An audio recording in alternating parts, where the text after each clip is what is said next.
Hello, I'm Tony Goodrow, the founder of Better Impact, and here today with a webinar on how to stop underreporting your volunteer impact.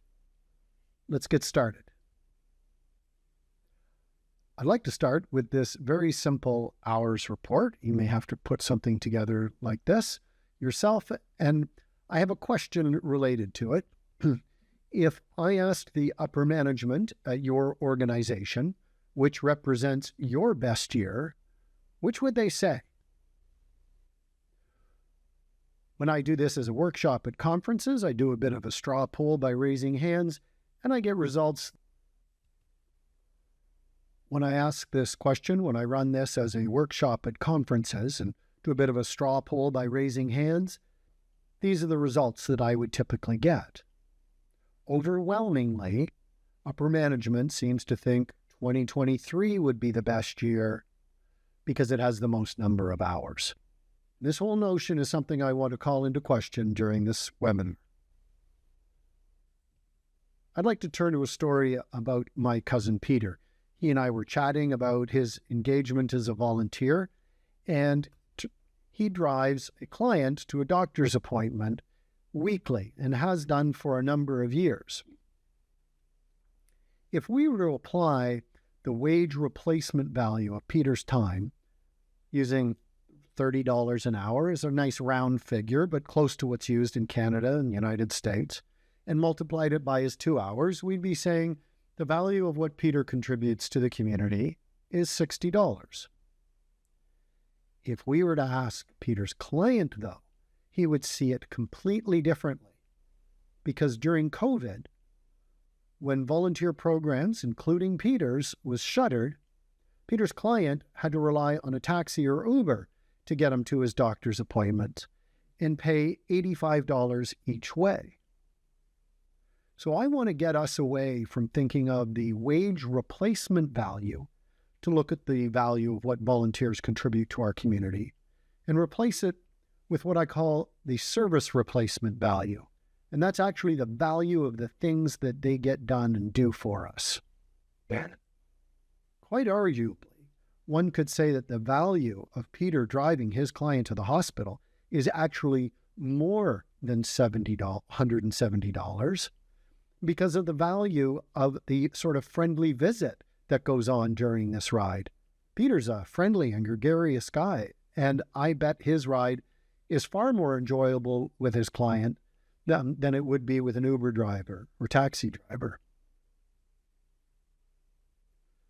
This webinar is going to focus on the economics of valuing volunteer time in a very particular way, but in no means do I think this is the only tool to tell the story of your organization and your volunteers. Storytelling is a very important toolkit that you have in your disposal, and I'm not diminishing it, even though I'm not really going to be talking about it in this webinar. This is about reporting on economics in a new way that the sector has not done in the past. There'll be 3 different takeaways I want from this webinar. The first is this: in reporting the value to the community, focus on outputs rather than inputs.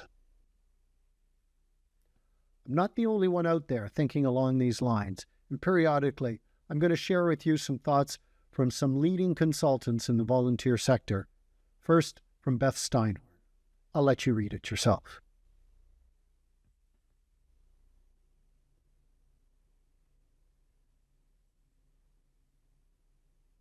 So let's take a look at some specific examples. First one being in a program like the one my cousin Peter's in, where volunteers give rides for people to get to doctor's appointments and other things when they can't do so on themselves. Simply there, it could be counted the number of people that are driven, the number of trips made. In an environment where it's an animal shelter, we could count the number of dogs walked, and to the number of dogs sheltered, or the number of all of the animals that are sheltered each night. In a food shelter, we might count the number of families assisted, or the number of pounds that are distributed.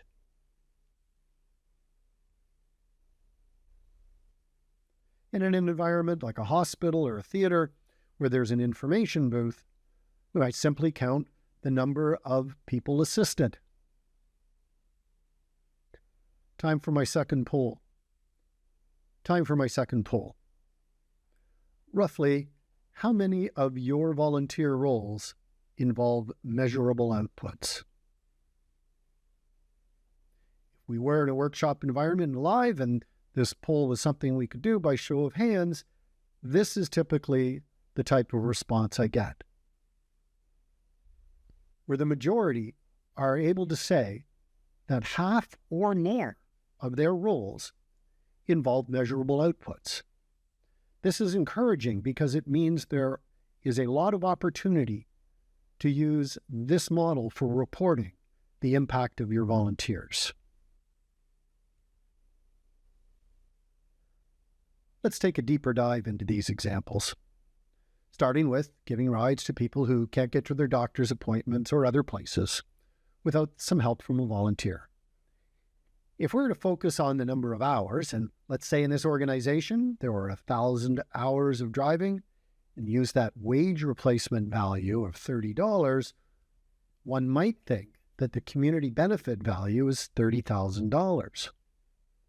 However, if we focus on outputs, and let's just say over the course of a year, 800 rides were given, and the average Uber or taxi ride was $50 in this community, arguably the community benefit value here is $40,000. And like I said before, there may be more to it than this because it's not just the ride in this case, it's not just a taxi ride, there's a friendly visit that's a part of this, and that has value too.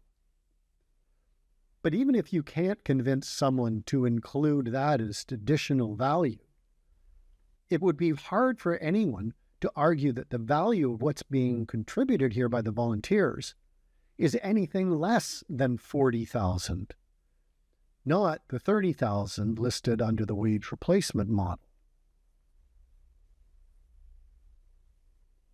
So let's take a look at an animal shelter now.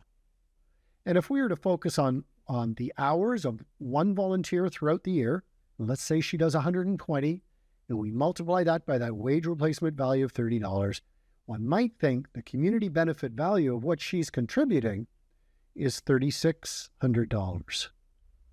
But if we focus on the outputs, and we count the number of dogs that she walked throughout the year, and apply some service replacement value, because you can hire someone to walk a dog for you, and therefore it's easy to determine the price in your community.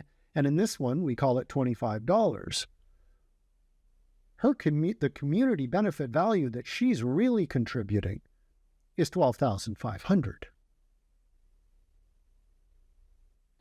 So my third question for you, and poll I would do if we were live in a room together, of the roles identified as measurable outputs, just thinking of those ones you've identified, roughly how many could be associated with an obvious comparable market value?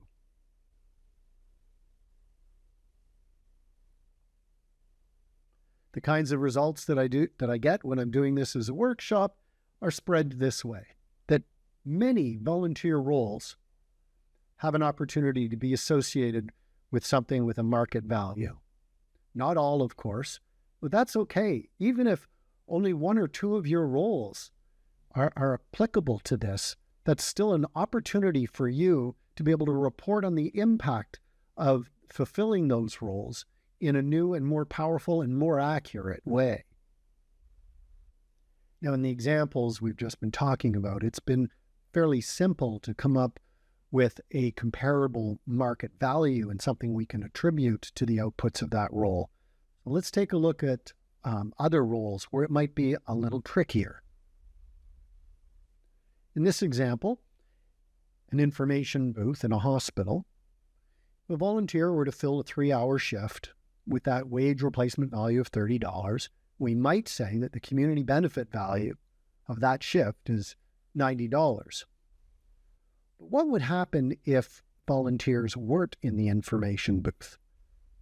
Some might say that people might follow the signs in the hospital to get to where they want to be. But more than likely, they're going to walk up to the first staff person they see. And perhaps over the course of those 3 hours, doctors, nurses, orderlies, and administrators might be interrupted with the kinds of numbers, which I've made up, that you see on the screen.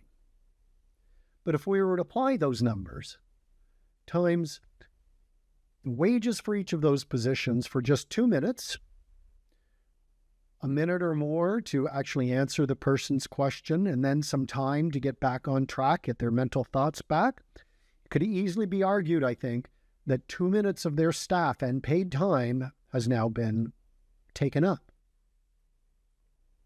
So when you add all of these up, it's not that the volunteer contributed $90 worth of community benefit, but rather it's $170 of community benefit through a reduction in what would have been wasted staff paid time.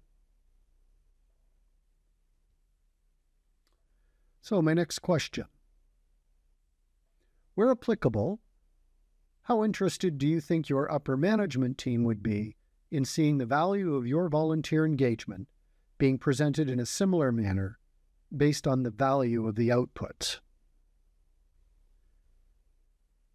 It's probably not a surprise, and when I do this live, my little straw poll, I get results that are very much like this. Let's chime in with Jane Cravens to see what she says.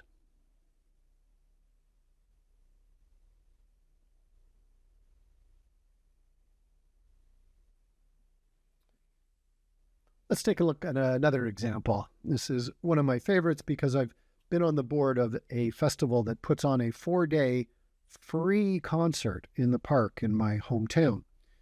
And I made up the numbers, but in a festival of this size, if it took 1,000 volunteer hours to put on the event, that wage replacement value, $30, it would suggest a community benefit value of $30,000.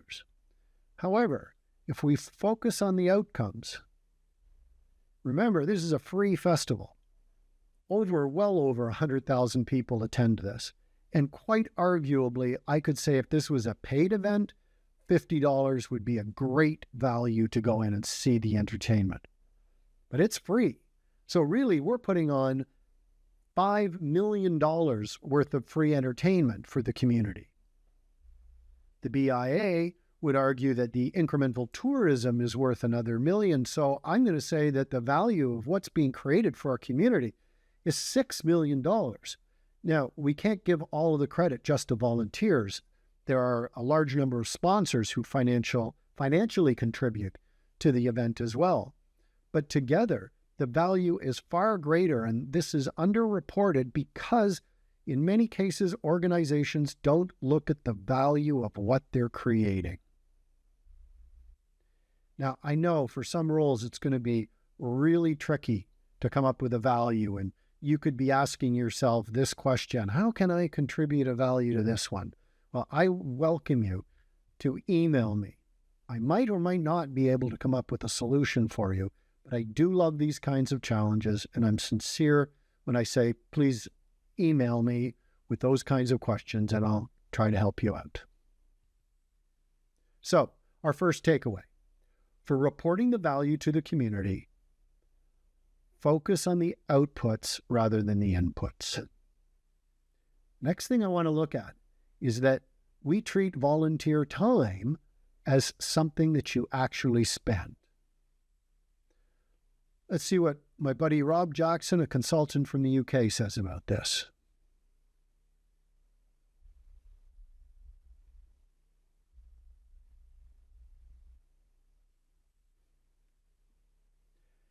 See, we have the notion that time is money.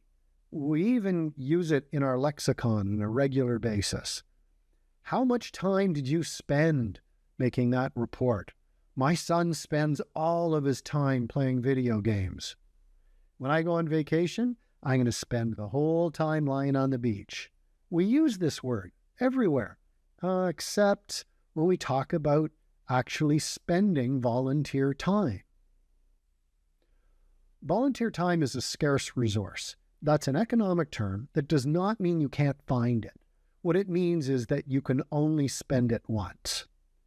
So in an easy to understand example, if I spend $5 on a fancy coffee, I can't spend that same $5 to buy cookies or a sandwich.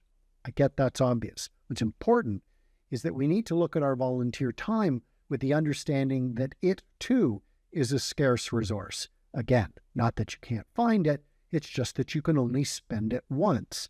So for 1 hour of volunteer time that you dedicate to being in the information booth, that hour of volunteer time cannot be spent doing bedside visits in this case, or helping arrange a fundraising gala. We have to understand there's an opportunity cost to volunteer time, and so it's beneficial to the organization that we try to spend their time as efficiently to achieve the mission as we spend our donors' money.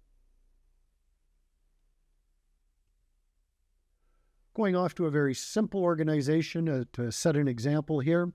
This organization does reforestation, and all they do is plant trees.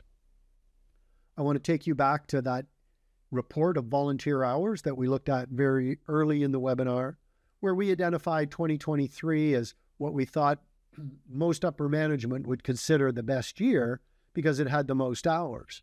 But what if in this very simple organization that plants trees, we add a little more data, the outputs of how many trees got planted? Does this not turn these results around completely and help identify that in this case, 2023 was not the best year, it was the worst? In 2021, the same amount was accomplished, but fewer hours were spent. And if it helps, forget for a moment that you're a leader of volunteers and pretend you're the procurement specialist for paid contracts in your organization, and it looked like this.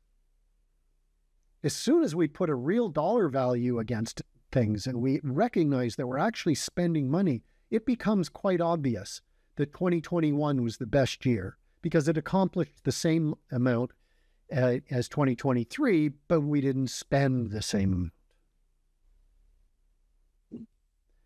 Here's another example you can use in your case to management that more hours is not necessarily better. We're all familiar with a drive-through, and, between the hours of 12 and 2 when it's busy, well, there'll be someone in the cash collection window, let's call her Betty, and Bob in the food distribution window. And all that works great. Well, it's, busy between noon and 2. Both people are needed. But when it gets a little quieter between those hours of 2 and 5, what happens? Well, McDonald's lets Betty go home so she can spend her time doing other things. Bob's been cross-trained so he can collect the money or tap the debit card and also give out the food. Now, it's been my experience in a volunteer engaging organization that there would be 2 shifts that run from 12 to 5. Betty, she's our cash window volunteer, and she does that from 12 to 5. And Bob, he's our food distribution volunteer, and he does that from 12 to 5. And what does this mean? It means that a fast food restaurant will accomplish the same thing as a volunteer organization using fewer hours. They will spend fewer hours. And this represents spending volunteer time as if it has no value. Now, I know none of you want to be doing that, but in the way the sector has evolved, putting hours and more hours as the pinnacle and what everybody needs to strive for, it is what can come about. So, second takeaway, treat volunteer time as something you spend. I'm not suggesting we don't count volunteer time. In fact, it's very important that we do. But it needs to be considered as an input rather than as an output. Let's see what Dr. Sue Carter-Call has to say.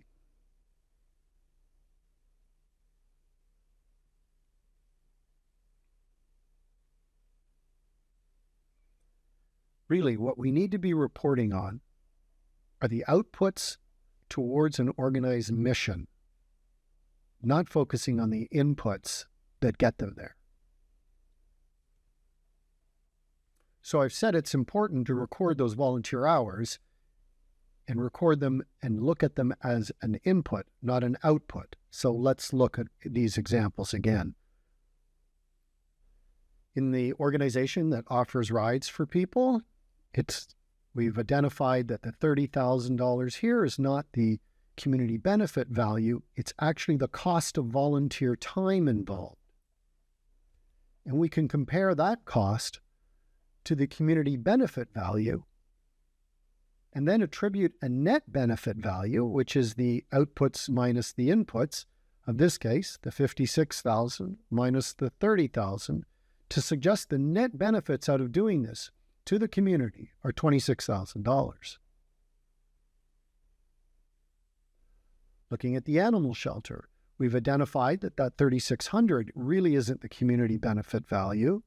We should look at it as the cost of the cost of what we get out of the outputs, and these outputs being, in this case, 500 dogs walked with a value of $12,500. The net benefit out of this then is $8,900.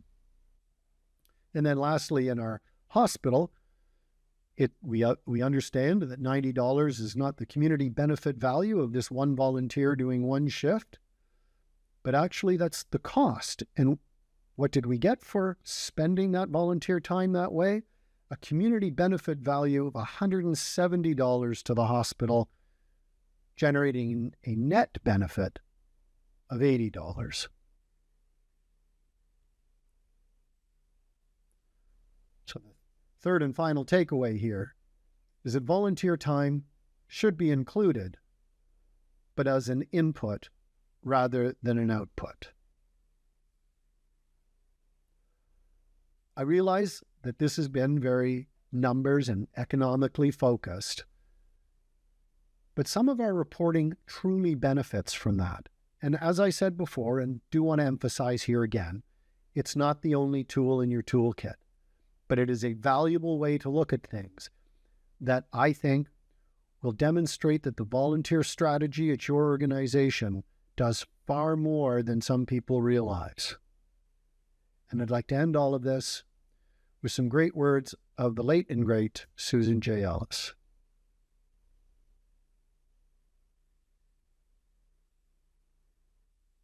Thank you so much for your time. I hope you got something out of this.